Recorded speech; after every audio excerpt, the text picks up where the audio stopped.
Well, Kimberly, I don't want to hold you up all day. So let's start, and then people can join. I suspect a number of people are waiting for the recording. So Yep. we'll just start with who's here, and whoever's here is meant to be here. So welcome to this webinar on land acknowledgements, hosted by Shining Waters Regional Council and the Living into Right Relations Circle, of a few of who members are here with us. You are invited and welcomed into this time of learning and to this space that we strive to make safe and respectful in our listening and in our comments. So we'd invite you to stay muted during this time until it's time to speak, and use the chat for your questions or use your raise hand. That would be probably the easiest way we can see you because there's so few of us here. So this is a webinar on land acknowledgements, and each of us is calling in from a variety of traditional territories, and many of us know the names of the original nations who were here thousands of years before settlers arrived, and the treaties that were made, and that we are still part of. We are still treaty people. For some of us, we acknowledge that there are the original peoples who are here were an Anishinaabe, the Haudenosaunee, Mississaugas of the Credit, the Wendat, the Métis, and many other nations. And when we recognize the land we are settled on, we are also recognizing that reconciliation is more than words of acknowledgement. And so that's why we're here today. We are so honored to have the Reverend Kimberly Roy lead us in this teaching on land acknowledgements. And as you saw from the promotional material, Kimberly is Métis, and she holds citizenship in her home province of Alberta and is recognized in the Métis homeland, Manitoba. She resides on the historic Marlborough Métis settlement west of Edmonton, where 5 generations of her family have been born and raised. She continues to live in both worlds, and she offers a very unique perspective, embracing both settler and Indigenous traditions. Currently, Kimberly is very active in the United Church. She was appointed to the Prairie to Pine Regional Council Candidacy Board, the National Indigenous Council, the General Council Executive, and the task group reviewing the moderator and the General Secretary's roles. And earlier this month, she was elected co-chair of the National Indigenous Council. So as you can hear, she's been active in the United Church for a great many years. And as you also may be aware, the national vote on Remit 1 recently passed with a big majority. It will be officially passed at the October meeting of the 44th General Council, then the Indigenous Church can begin its journey as an autonomous body of the United Church of Canada. Kimberly is currently joining us from her hotel in Edmonton, where she arrived late last night, coming from Victoria, BC. We appreciate her commitment to helping Shining Waters communities engage in learning about land acknowledgements from her perspective. Welcome, Kimberly. The time is yours. Thank you so much. So, land acknowledgement and reconciliation work is for communities of faith and regions and community groups, businesses, for everyone to participate in reconciliation through word, thought, and action. So my purpose here today is to help us all engage in deep conversations about the complexities of land acknowledgements, talk about the tangible tools that we can maybe hold on to, and so we can dig deeper and understand our place and our role in land acknowledgements and reconciliation, and to fully participate in reconciliation in a time of question and answer. And again, if I don't have the answer, I will find somebody who does and bring those to you. So 7 things that I hope to cover today is: what is a land acknowledgement and how do we use them today? What does the world say about land acknowledgements? What does your church, business, who you as an individual say about land acknowledgement? What is the difference between using the land acknowledgement as a reconciliation tool, as the TRC asked us, and or as a place of home? Think about what personal land acknowledgements can look like. Step into writing a land acknowledgement, ideas about that, and of course, your questions. I believe reconciliation isn't about just what you say or do, it's about how you participate in the journey. There's lots of grants for people in the United Church and outside the church for reconciliation, education, culture, healing work, facilitation, workshops with communities of faith for clergy, regions, and networks. So some of these are the Healing Fund, the Justice and Reconciliation Fund, and the Dorothy Jenkins Fund. Actually, it was just flying from Vancouver, Victoria, to here last night because I also sit on the Healing Fund grant. And so we give out $300,000 a year to initiatives within the church and beyond who are looking at healing through, I don't want to say through reconciliation, but healing folks on the journey of reconciliation. And so we have the majority of the people who are asking for funds aren't from the United Church Canada. So a lot of those funds are going outside the church. So I really do encourage you as a individual community of faith or region to really look at some of the things that you can do this time. So it's October 15th and it's March 15th when the deadlines are. And the Reconciliation Fund and the Healing Fund are worth $15,000 each, up to, and you can get it once every 3 years. The Dorothy Jenkins Fund is for $5,000. And so we have all kinds of people looking for funds for orange shirt days or red dress days and how they can make them more alive and bring in people. So really do think about, there's a lot of money out there for United Churches to get funding to support these great projects. So good afternoon, and thank you for sharing your time with me. This is an honor and a privilege for me to be here with you today. And so let us pray.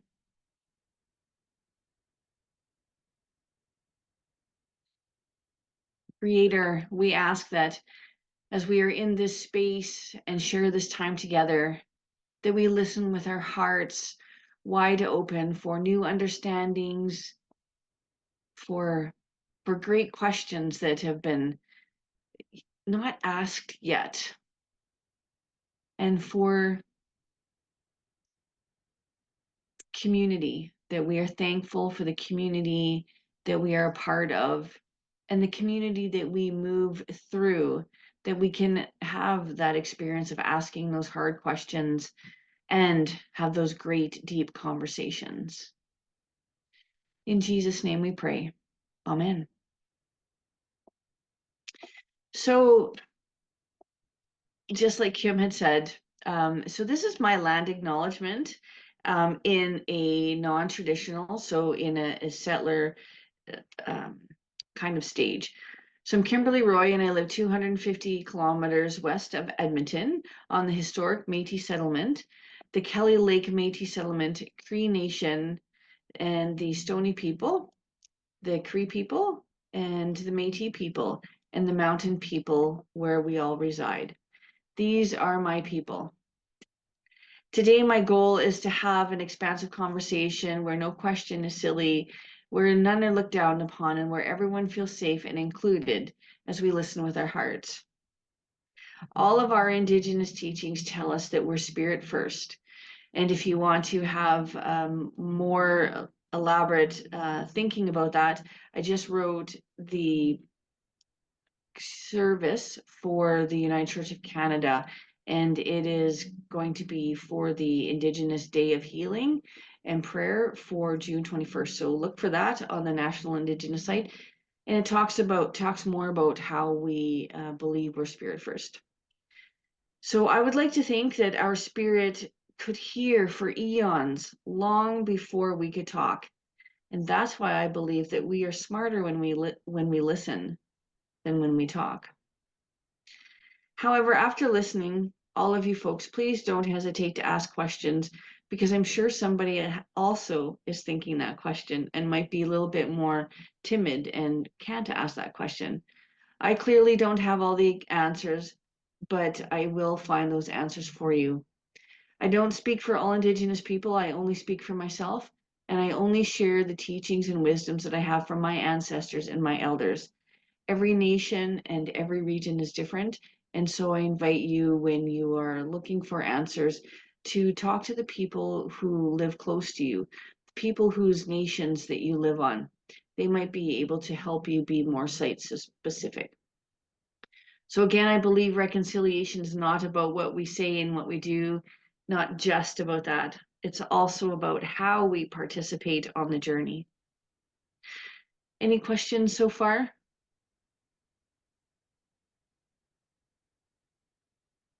The United Church of Canada, its clergy, its executive, have changed many positions many times about Indigenous topics as times and people have changed, as they should. Nearly 20 years ago, I was not accepted in the United Church of Canada Indigenous Theological School because I was too white. That has since changed, thank goodness. But a few months ago, it was suggested to me by a colleague that I was just a little too white to do a land acknowledgement, and that I should leave it to the Native people. Of course, this person didn't know that I actually taught do teachings on land acknowledgement. And I just thanked him and walked away. On the 6th, as Kim had said, of April, that I was voted in as co-chair of the National Indigenous Council. Things have changed for sure. In my last call, I was told that you and your people are the problem. It's not us. So here I am today with you beautiful people, learning and exploring together. Let us take a few minutes to have a conversation, as you feel comfortable, about what you hope to gain from today, so I can take some notes on that and I can think about that throughout and try to touch on some of those points. And any questions that maybe that you have that I might have to find some answers for later. Is there anyone who would like to share?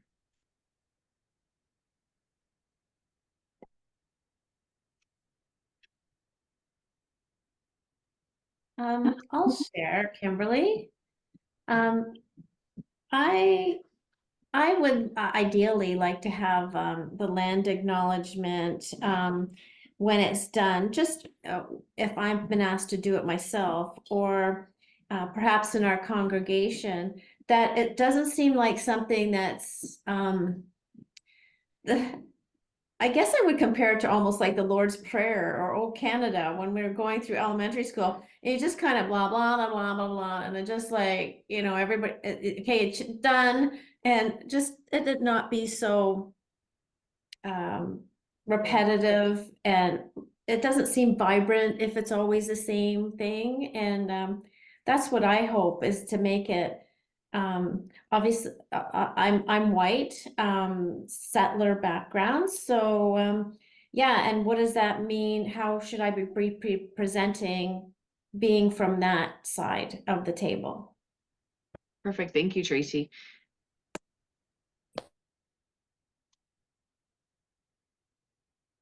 Yes, Dave. I'm looking more for being respectful and acknowledging the cultural protocols when doing it, because we're trying to build relationships with our immediate First Nation partners. Perfect. Thank you, Dave.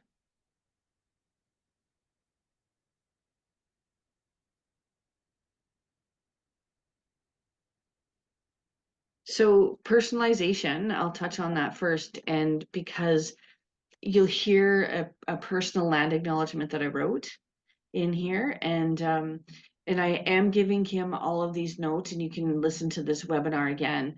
So you can take, I borrowed from somebody else who I got permission to create my own land acknowledgement. So there's bits and pieces of how the format is.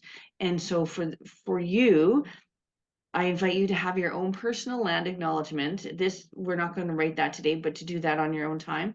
And then you'll feel as though you start to know the land that you walk on. So when you do write a land acknowledgement, either with your community of faith or your board, that it can be personalized, that it can be, so where are you at?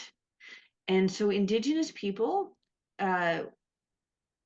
so if you're looking at a land acknowledgement as a piece of reconciliation, please don't ask an Indigenous person to say it, because we don't feel good about saying sorry for you to us. If you are saying a land acknowledgement just to say where you are at, it would look like just like what I said in the beginning of this, who I am, where I am. That's it. It's not about reconciliation.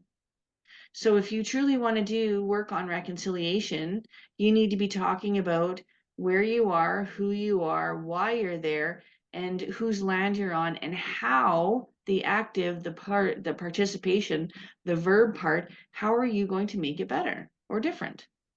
And most land acknowledgements don't say that. All they say is, we are here. Thank you very much for allowing us to stay on your unceded land.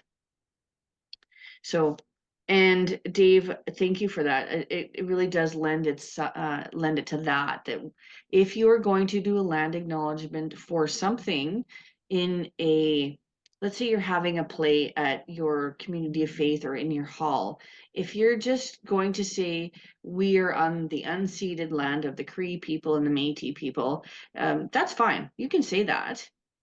You know, there's nothing saying that you can't. But if you're going to participate in reconciliation, then you need to be clear of what is the next step to do. There's this really great video, and this, Kim, is actually would have been one if I hadn't been flying and crazy all over the place. It's a video, and it talks about this person comes out and does this land acknowledgement, and they're asked, oh, so we're on such and such a land. Is any of the money from the proceeds of this going to go to them people? And the producer that's standing on stage, well, no. Oh, well, are we, the bottled water that we have here, is this taken from this land? Well, yes. Well, are the Indigenous people going to get any money from any of the sales of this water? And well, no. And it goes on, and they say, well, no, I don't know why you would even think that. So it's a really great, it's very pointy. It's a very, very pointy video. But if you think about it in the terms of how are we going to participate, if a land acknowledgement is participation, it has to have action verbs in it. It can't just have nouns. That's, I think, the most simplistic way to say that. Any other questions before I go moving on? Sweet. So our wonderful, beautiful United Church says, acknowledging the territory where we are gathered and the people who have traditionally called it home for thousands of years is a way to continue to live in the church's apologies to the first people of North America. The acknowledgement supports our calls to others to pay respect to Indigenous peoples. When you Google UCC land acknowledgement, it's interesting. Gathering Pentecost 1, 2015, year B, page 68 and 67 come up. So these are some helpful definitions. Indigenous, First Peoples, Indigenous, and 3 land acknowledgements that were being used at the time. Some people think a land acknowledgement is just that. It only speaks to where one is currently situated and nothing more. Others think a land acknowledgement is part of a journey to reconciliation and should acknowledge the land we're on and whose it is on, whose it was before ours. Some people think it's very important to work towards reconciliation, so it is just about the people, not just about the peoples whose land we are.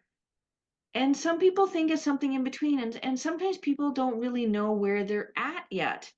Because we have come so far as a church, because we hear so much about truth and reconciliation, the calls to the church, sometimes we get confused and we don't really spend the time needed to find out where we land in all of it, so we can come from a place of our own truth.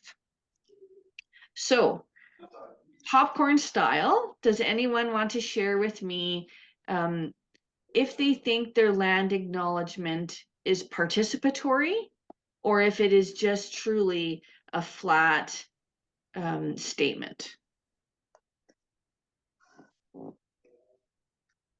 Flat statement.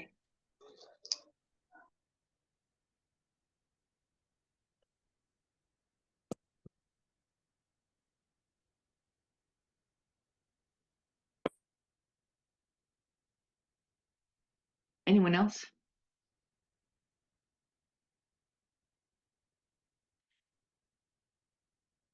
So the Canadian Encyclopedia says, in Canada, the process, so we're talking about a verb here again, of reconciliation is tied to the federal government's relationship with the Indigenous people. Excuse me.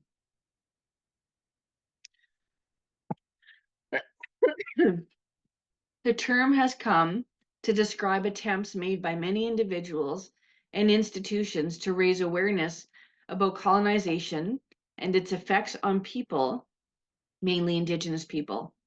Reconciliation also refers to efforts made to address the harm caused by various policies and programs of colonization, such as residential schools. So it also refers to the efforts. So again, we have a verb. For some, the word represents an opportunity to reflect on the past, to heal, to make right what was from the past. For others, however, current gestures of reconciliation are merely performative and lack meaningful action to address the harm done by colonization. So in 2015, the Truth and Reconciliation Commission, which was set up in 2008, so we're talking, these are several years ago now, to the document Effects of Residential Schools on Indigenous Peoples, defined reconciliation as the process of establishing, maintaining a mutually respectful relationship between Indigenous and non-Indigenous people in this country. The TRC went on to say that in order for reconciliation to happen in Canada, there has to be awareness of the past, an acknowledgement of the harm that was inflicted, atonement for the cause, and action to change the behavior. Here are some of those big questions. Can we, as personal citizens, independent clergies, or as religious institutions, did I lose you? Nope, okay. Whew. My screen went blank. All right, there we go. I got everyone back. Can we, as personal citizens, independent clergy, and or as religious institutions, look at a land acknowledgement as one way to be part of the process of reconciliation, as awareness and as action to the future? Or if not, what could a land acknowledgement say? What can we say that might address the past and inform the future? So as I said before, I wrote a personal land acknowledgement. I was down in Minnesota last year and I took a land acknowledgement course, and this person was really struggling, and it was a settler person who had never, she meant well, and it was, I sat there, and when she asked questions, I looked at her, and then she asked me my point of view, and I told her, and she said, oh, you could teach this. And I said, yes, I do. and I said, it's not harmful for people to invite others into a time of conversation. When it becomes harmful is it when people say, so this is how it is. Because just because that's how it is for that settler person, or even for that Indigenous person, it doesn't mean it's like that for every Indigenous person. So I invite you to close your eyes and listen with your heart to this land acknowledgement. I'm going to say it through twice. The first time around, I want you to just listen with your heart. Listen to your breath and feel this land acknowledgement. And then the second time around, I'm going to invite you to think about what invoked those feelings. What was important? What did you agree with? What did you not agree with? Because you're not going to agree with everything. Everyone is different. Everyone is on a different journey. And after we go through this twice, people are going to be invited, as you feel comfortable, to share some of your thoughts and feelings, and maybe how you might be able to take pieces of this and create your personal land acknowledgement, or maybe how you can invite your board or some people in your community of faith or network to create their own land acknowledgement, because these cookie cutter land acknowledgements, I think, sometimes do more harm than good. I think it's great that we have something to start with, but I think people just want to toss it aside, because it's just like if we use the same exact prayer at the beginning of our service, people would just glaze over and, oh, well, I don't really need to listen. I don't need to pay attention. It's certainly not participatory. So please close your eyes as you feel comfortable. Take a couple of deep breaths, and I'll share with you my personal land acknowledgement.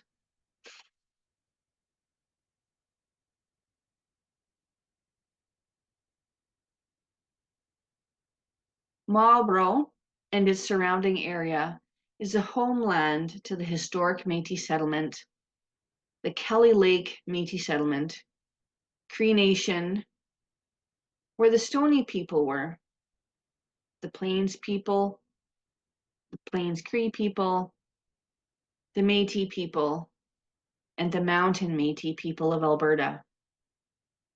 We continue to find relics of their inhabitants as we plow the fields, search the hills, and paddle along the rivers. As we discover these relics, we can become connected if we allow our hearts to connect with the great people from whom this land is homeland. The Athabasca and McLeod River watersheds feed our need for water and fed their need for water. The great evergreen forests, the Pembina River, the Sundance Creek, and the Obed foothills, which provided and current hunters and fishers with food provided for subsistence for thousands of years, of inhabitants of Indigenous before Europeans set foot on this our sacred land.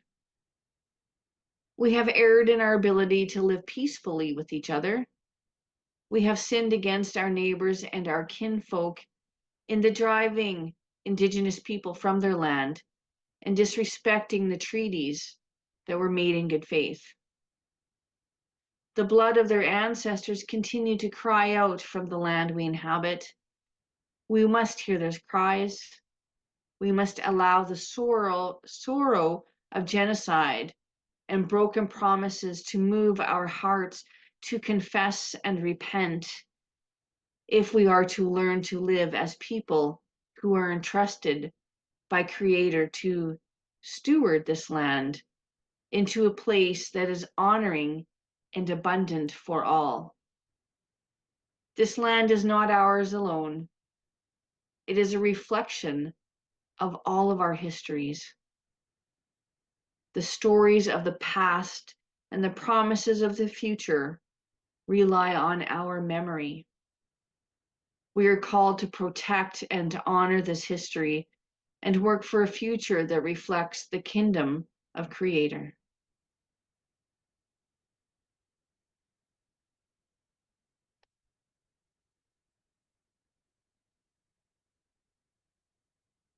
So I invite you to hear it again, and as you do, make notes of certain things if you have questions or things that stood out, or even things that you don't agree with. So Marlborough and its surrounding area is the homeland of the historic Métis settlement, the Kelly Lake Métis settlement, Cree Nation, where the Stony Cree people were, the Plains people, the Métis people, and the Mountain Métis people of Alberta. We continue to find relics of their inhabitants as we plow the fields, search the hills, and paddle the rivers. As we discover these relics, we can become connected if we allow our hearts to connect with the great people from whom this land is homeland. The Athabasca and McLeod River watersheds feed our need for water and fed their need for water. The great evergreen forests, Pembina rivers, Sundance creeks, and Obed foothills provided for them and currently provide for hunters and fishers with food that provided subsistence for thousands of years of the inhabitants of Indigenous before the Europeans set foot on this sacred land. We have erred in our ability to live peacefully with each other. We have sinned against our neighbor and our kinfolk in the driving Indigenous peoples from their home and disrespecting their treaties that were made in good faith. The blood of their ancestors continue to cry out from the land we inhabit. We must hear their cries. We must allow the sorrow of genocide and broken promises to move our hearts to confession and repent if we are to learn to live as people who are entrusted by Creator to steward this land in a place that is honoring and abundant. This land is not ours alone. It is reflected on the histories, the stories of the past, and the promises of the futures that rely on our memory. We are called to protect and honor this history and work for a future that reflects the kingdom of Creator. Amen. So it is very long, and it would not be appropriate for every venue, of course. But what are some of the things that that you picked up on that you either agreed with or disagreed with, or that you want to ask further questions on?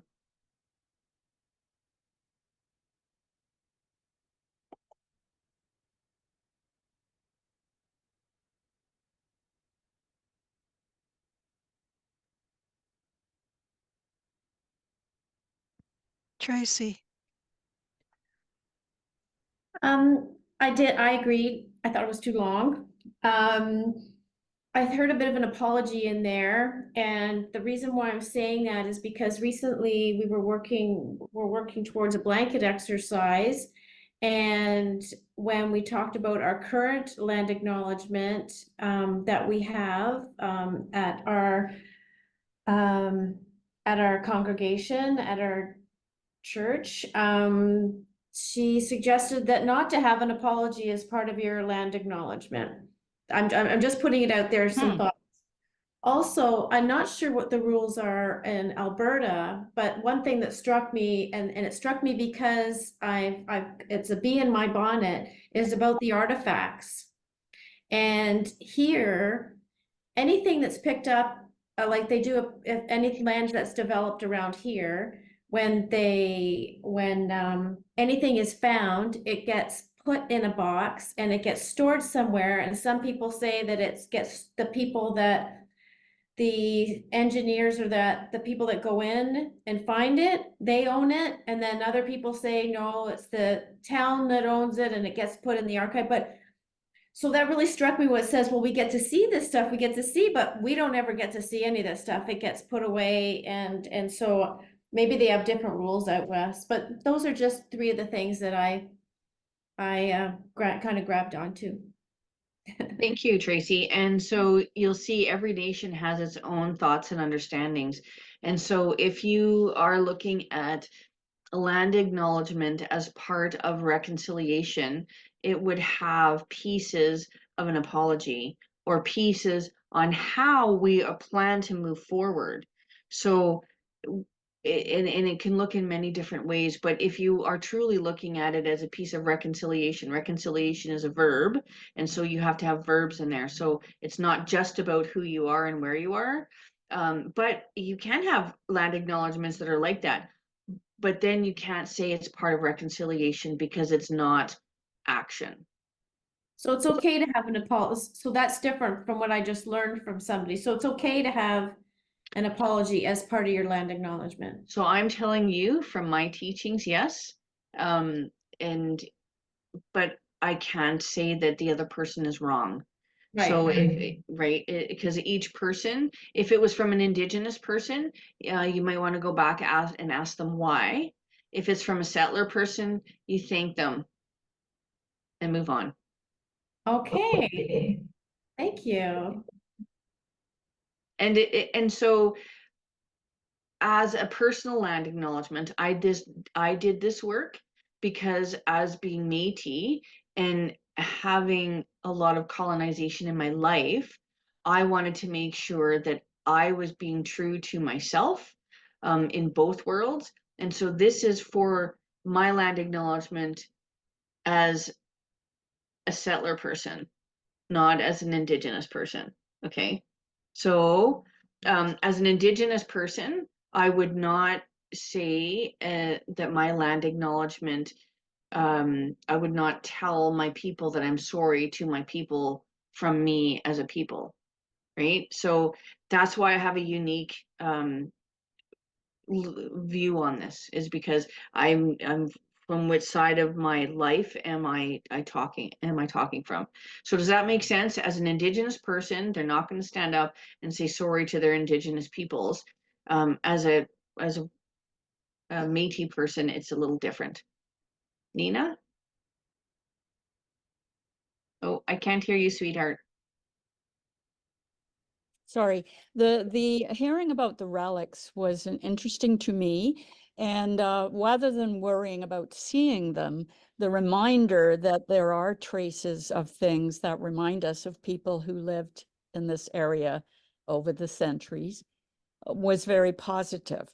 In the land acknowledgements that I've been doing, we had prepared a very long one with some details. It's quite difficult. I live in Muskoka, and it's not easy to tell very clearly the names of the nations that have lived in our area. We're kind of between areas, you know, so it's difficult. But we had prepared a longish one, which I found was not a good idea to use the same thing all the time. And so I tend now to just highlight parts of it. And it hasn't been totally focused on reconciliation and asking forgiveness, but it always speaks about recognizing that we settlers have not always honored our agreements in the past, that we need to acknowledge the stewardship of the land, and that in the future we must walk together and share wisdom. There is much wisdom that we have failed to ask for First Nations to share with us, or have not listened when they have shared it. So I'll be thinking, you know, as you tell me more about how I refine what we have been doing in the past. Thank you. I think you said some really good words there. You know, where we are, who we are, how we participated.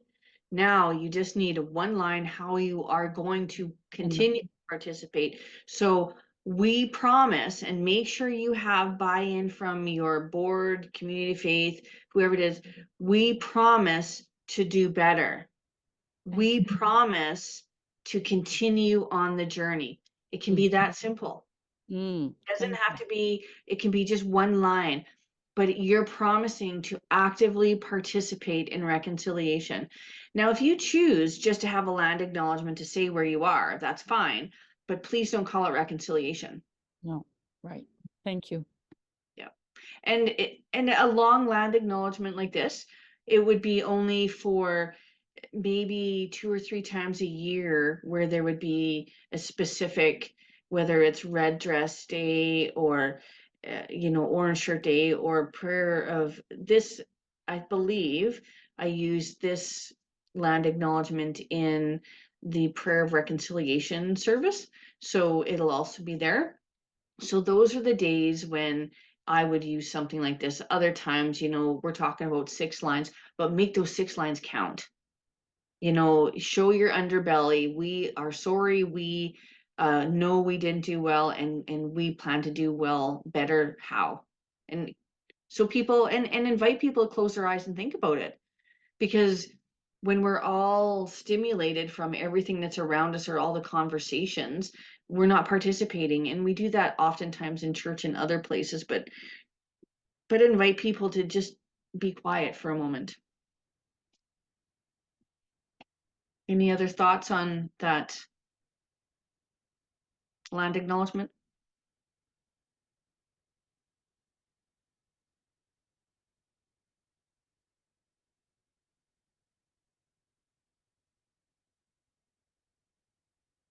All right then. So we're all on different paths of reconciliation. Not one land acknowledgement will fit to every community, and nor should it. Not every meeting or gathering or even a committee meeting.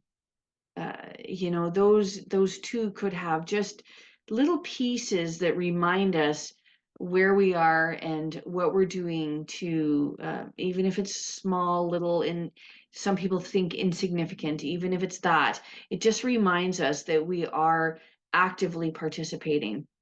We have come to understand that land acknowledgements at first were just a statement, standing on Mother Earth, saying out loud that we've not always done our best, but coming to a place of truth. How are we going to move forward? This only applies to people when they want to be a part of reconciliation. So that's one of the things that is really hard for some congregations. I've gone into communities of faith and talked to them, and some of them are frankly not willing to participate, and that's okay. But name it and claim it and say, we're not there yet. It's okay to just be here. It's just like our religious teachings. It's just like our faith. Just because somebody is far in a different place from us in faith doesn't mean it's better, doesn't mean that we're wrong. It just means that we're on a different journey. But we need to be truthful for our journey, especially in church, because man, oh man, I've seen where congregations get really frustrated because they're saying, well, we're trying. We thought we were doing the right thing. Now we're being told we're not doing the right thing. So why should we even do this? Let's just give up. Let's just say we believe in the truth and reconciliation and be done, because we don't know the words that are true to us. And I think whether you're in a committee, a network, or the minister in the church, I think you need to know for you first where you land, because whether it causes bias in whatever workshop that you're doing, if you are on one side of the conversation and your people are on the other side of the conversation, it's not your job to make them see your side. It's your job to invite them to consider where they're at on their journey, even if it's on a different journey than you. And sometimes that's difficult, because when I was in my last community of faith, I wanted to do some work on National Indigenous Day, and they simply said, you and your people are the problem. And so I just okay, I'm here, they're there, and I did my own thing because they weren't ready to move forward in any meaningful way. Any questions about that?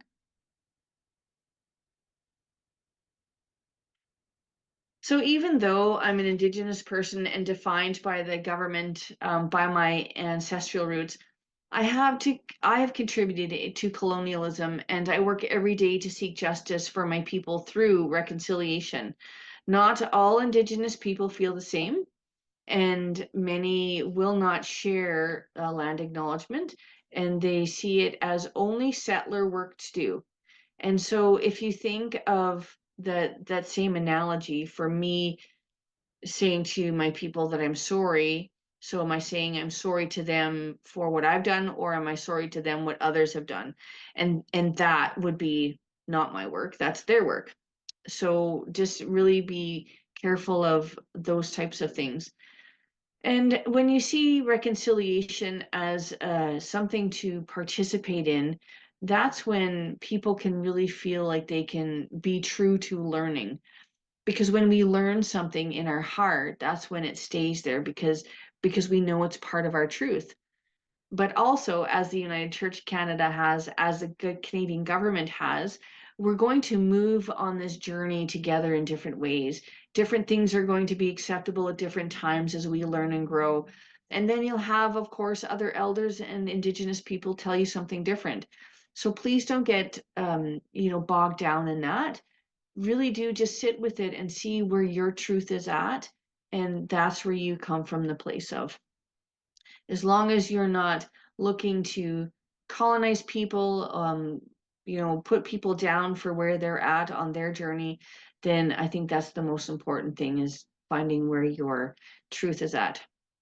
As we move into a time of thinking about writing or rewriting a land acknowledgement, I often invite communities of faith to bring all of the land acknowledgements that they've used that they can find. And I do that for a couple of reasons. One of them is so people can see where they've come from, the journey that they're on. So people can also see that they've learned. Because sometimes communities of faith, or even in a business, they're like, well, I don't understand anymore. Like I don't understand where the land acknowledgement is coming from. And so if you think about the TRC starting its work in 2008, that's quite a few years ago from now. And in 2015, that's even 9 years ago since those proceedings and whatnot happened. So, we've moved forward, we change the wording that we use. And so sometimes I think it's really helpful to look at past ones that we've written, and also know, so the context, the people who were in positions of power in that community of faith, and it tells us our journey. So if you have that, and it is really good for you to look at if you're going to be in a group, that to write and to rewrite. So here's some tools to possibly look at when you're looking at writing and sharing a land acknowledgement. So first of all, set some time aside to think about it. Because as you've taken a step here today to think about, you've got some time that all these ideas are going to be swirling around. And so take some time and ask yourself, who is it for? So is it for yourself? Is it for a group? Is it for your church? So who is it for? And then why am I writing it? Am I writing it to feel better, for a place of action to start? Or is it for, is it time that we collaborated as a church on what a land acknowledgement could be? In some communities of faith I've preached in, I've had worship services where I said, okay, folks, we're going to talk about land acknowledgements today. And I can't recall the scripture reading that I used, but it was very participatory, and people had all kinds of colored paper. And so one color was for what you think is important, what word you think is important to have in a land acknowledgement, what word on another color you think is important to not have in a land acknowledgement, and then what are some of the actions that you can have in a land acknowledgement. And so the places that I've gone to preach like this, then later on in the afternoon, a group comes together and then talks about what they've heard and what they've learned and what they've experienced in that service. And then now they start to create one that has been put together by their whole community of faith. And then it comes back later on for the board to talk about it, and then presented in the community of faith again. So these are ways that you can have everyone's participation, because there's always going to be some people who don't want to participate or who think it's a waste of time. And sometimes they're nudged a little bit closer to, yeah, this is of value to us. This is of value to our children and grandchildren, to share that time with them, to show that we care, and to be true to who we are as United Church people or other denominations. So, and I invite people to read other land acknowledgements. What invokes or stirs in you the spirit of an actionable land acknowledgement? Because we can all read the flat ones and just go blah, blah, blah, blah, blah, blah. And then that's what happens in church. And then people, when the minister is like that, or when the reader is like that, everyone else in the church is going to go, yeah, yeah, yeah, yeah, yeah, yeah. And so read other ones. Read some that inspire you, that make you, that stir in you the feeling of, you know, I can do that one thing. That's my truth. I can really participate in that one way and feel good about it. So always read them through once, sit with them through a moment, and wonder how Creator comes and alive in that land acknowledgement. Helps you to hear with your heart, and helps you to hear when you're ready. Any questions about that? Or anything that you want to add? Any inspirational words that you have to add to that?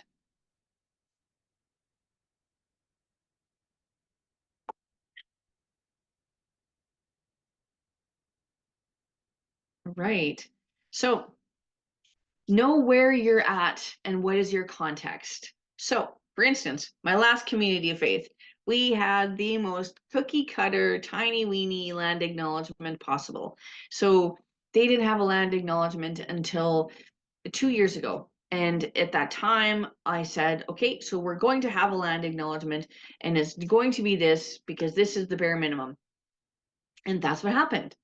So learn your context. Is this for every Sunday? Are you going to have 2 or 3 different land acknowledgements? I know some that have 4 land acknowledgements. They have a different one for each week of the month. And then they have a land acknowledgement for special occasions when they invite a lot of people in their midst and they have a little bit more time, and they want people to really hear that they are actionable in what they're doing for truth and reconciliation. So learn whose land you're on. So here are some tools, and these will be in the notes. native-land.ca, native-land.ca. So it will show you where all the lands that you're on. So as you'll notice today, so I'm just going to come back and look at you folks. So as Kim had said, you know, I have been all over. I missed flights. I had canceled flights last night. I got in, I don't know, 2 o'clock in the morning, and here it's noon now. I just had my first coffee. And so when I was reading the land acknowledgement, I didn't use the big words, and I didn't say it in the native tongues that I would have otherwise. So know where you are at. And if you need to learn pronunciations, don't be scared to ask an elder in your community if they can help you. There's also many tools, and I'll tell you about those right in a moment, to help you enunciate them better, because it's hard. It's not like the colonial settler in me did not learn how to pronounce these letters and stuff well, and it's really hard. So you need to know that it's hard work for everybody. It's good work though, and so trying is better than not trying. And I can say for me, I'm not going to be offended if you say something wrong. 90% of the people that are in the audience aren't going to know you even said anything wrong. But trying to participate is what's important. So don't be scared, and don't say, oh man, I just messed that up. Don't even say that. Just carry on. All right. So whose .land? Now I'm not sure if that's the whole piece of it. Maybe I'm missing a part there, but WHOSE.land, I think, is another tool, and learn how to pronounce tribal names and words. And I have it in big letters here in my notes. It's not an easy task. Many of us have trouble pronouncing English words, never mind a whole different language. And when I was in Victoria here this last week, we went to First Peoples language, and there are 36 Indigenous languages in BC that are being taught right now, in addition to the different dialects in those languages. So no, even if you say a word and somebody says that, oh, well, it's pronounced like this, another person from another dialect in the same region could think, no, it's actually like this. So just give yourself permission to do the best you can, and know that if you're standing in truth and kindness, that that's where you need to come from. All right, putting the pieces together. So how do you research and to relate to your unique perspective and gather the knowledge that you have, that it will be open to all?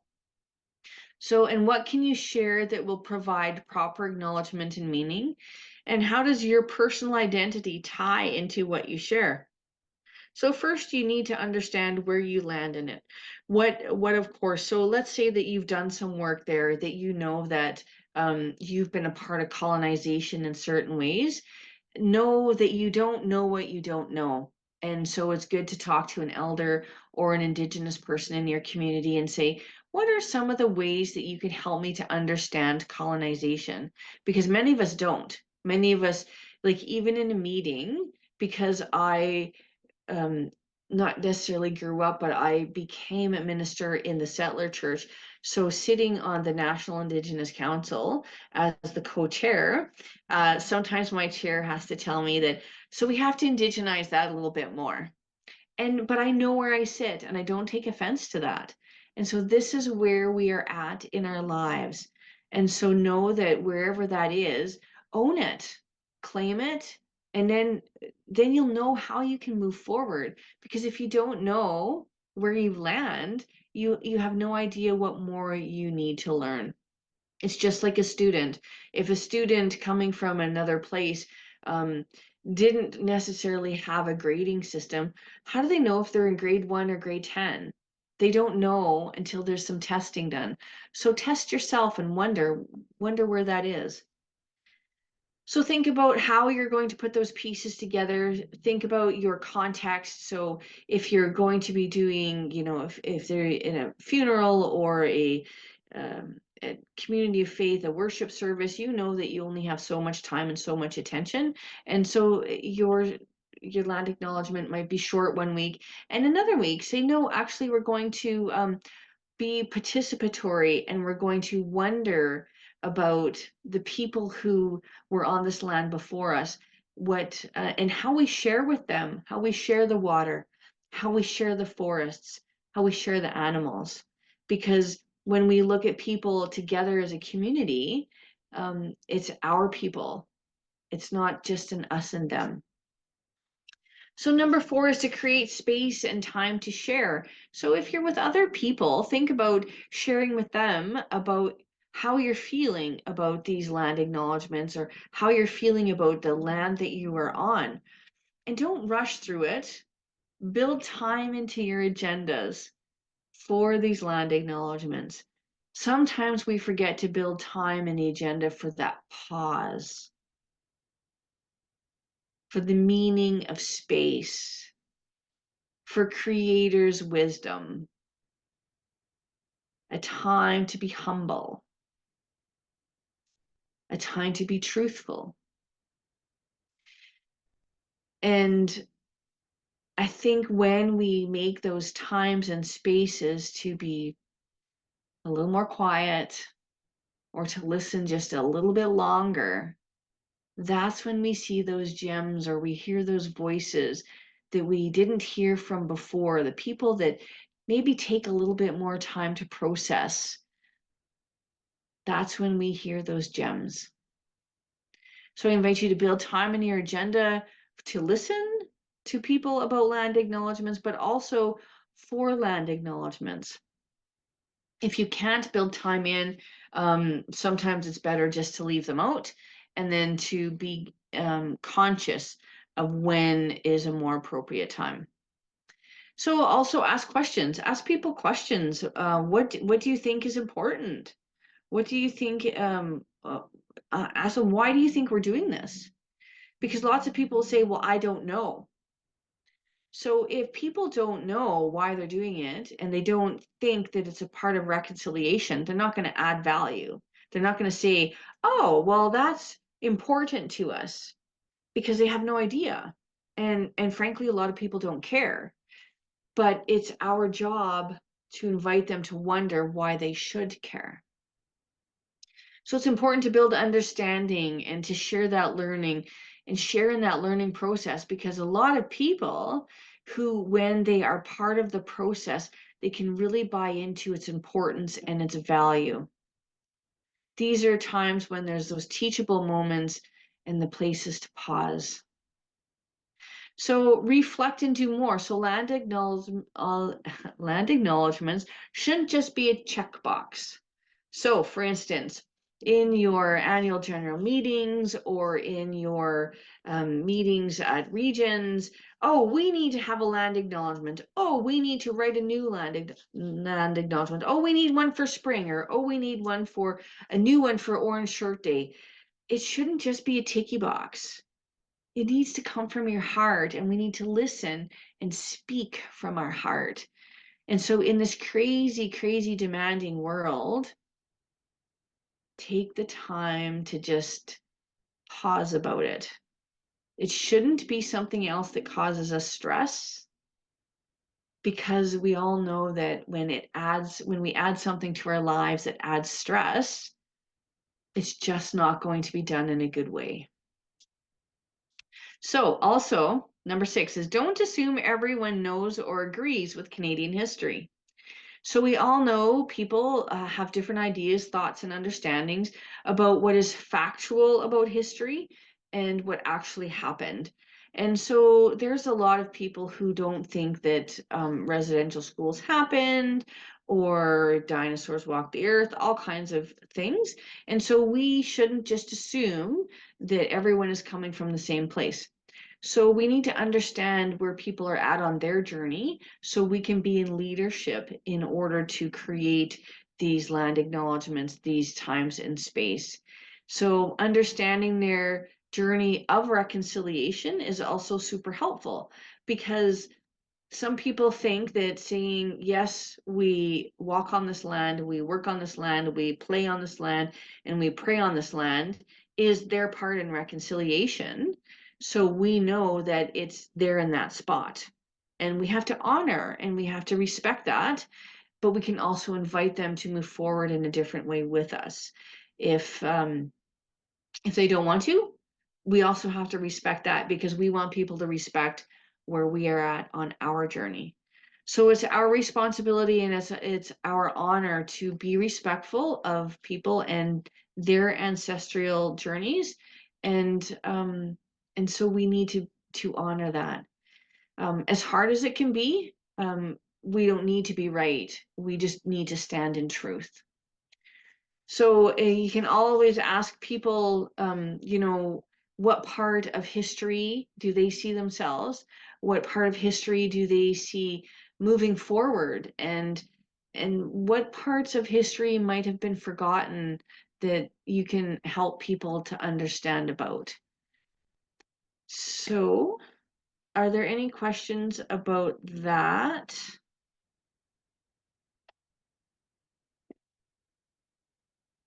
So Dave, I haven't gotten to protocols about land acknowledgements. And so per se. So we, if you're inviting an elder to come and participate in anything, if you're inviting an Indigenous person to come and teach,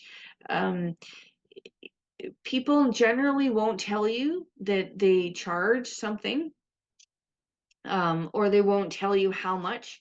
For myself, I like to trade. I like to barter. I always need tobacco. I always need cedar. I just picked a bunch in BC, so I'm good for cedar for a while. But there's all kinds of things that many Indigenous people will trade for or want. Tobacco is one that is really highly used, and tobacco ties, you can get small ones or large ones, and so those types of things are nice. More so, the small tobacco ties are for like a gift of showing up rather than a gift of doing something or participating, because always know that elders, especially church elders in the Indigenous church, are asked to do a lot, and most of them are unpaid. So my elder, she's not paid. I think she gets paid by the general council some and stuff, but so I had to always be cognizant of that. So when I ask her a question and I ask her to walk with me on a journey, it's my responsibility to give her something for her journey. So no elder or person, I should say no, but mostly, we're just thankful for people wanting to hear and wanting to participate. And so that's really important to me. Is that helpful? Okay. So what other questions do you have, or what comments do you have that you want to share with me today?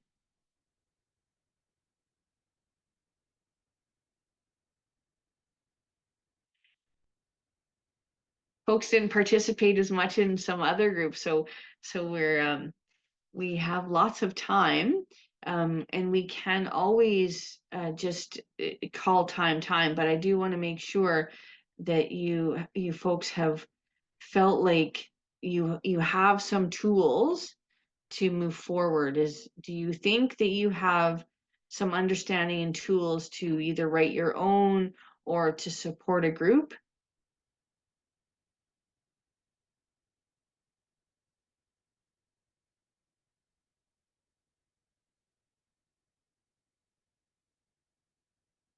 More so than when we started? Good.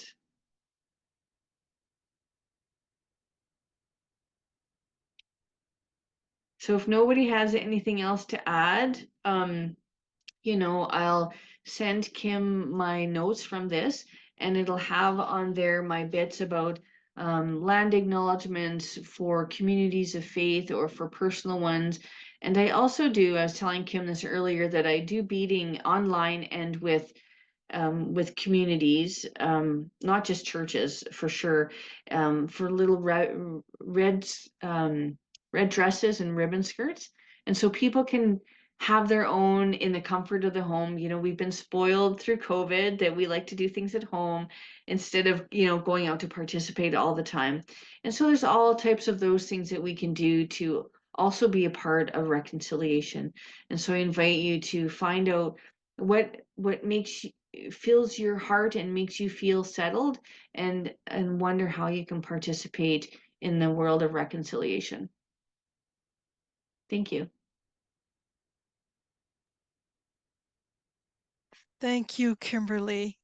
So if you are interested in hosting an online beading workshop, we can put you in touch with Kimberly, and you can receive little kits of beads and join online to learn how to do that. So I'm particularly excited about that possibility. So Well, it's thank you. great. It's great because they can just go into a box and they can all be sent out and people can pick them up, and she can do it as a church thing, right? It's Yeah. wonderful. Yep. And people can either gather in their homes or gather at the church. And it's simple. I've created this to be beginner, so you don't have to be an expert at it, because Feeding is a journey. Right. And it's a spiritual practice as well. So it's good to do that in community. So For sure. thank you. Thank you for offering that. Chimigwich, you have offered us so much to think about and ponder and to take back to our communities of faith. And our land acknowledgements will now have more depth and go beyond words that are spoken or on a page. We're going to lift our land acknowledgements off the page now and not make them so cookie cutter. And you challenged us with a reminder to say how we're going to do better. So that actionable piece really is sticking with me, that it's not just the words and acknowledge whose land we're on, but to say, okay, now, how are we going to do this better? How are we going to be much more involved in reconciliation? So thank you so much for that. And to the participants, Kimberly will be gifted with tobacco with our thanks. I need to take a trip out to Six Nations and do that, but it is coming. So with our gratitude. Kimberly, we wish you well in your work and your ministry, and the National Indigenous Council will be well served to have you as co-chair at this time in the council's journey of the autonomous Indigenous Church. Our prayers are with you. So thank you so much. Thank you. Miigwech. Thank you to all the participants here as well. So, and Yes, those who are going to be watching the recording. it was my pleasure and my privilege to be here and to walk with you. And don't always know you're not alone. If you ever have a question or you something to ponder, I'm always open to have conversations, either in person via Zoom or on email. Thank you. Thank you very much. And friends, go into your afternoon with the blessing, and as we bless one another on our own journeys on the road to reconciliation. And may you be at peace as you do that. Have a good afternoon.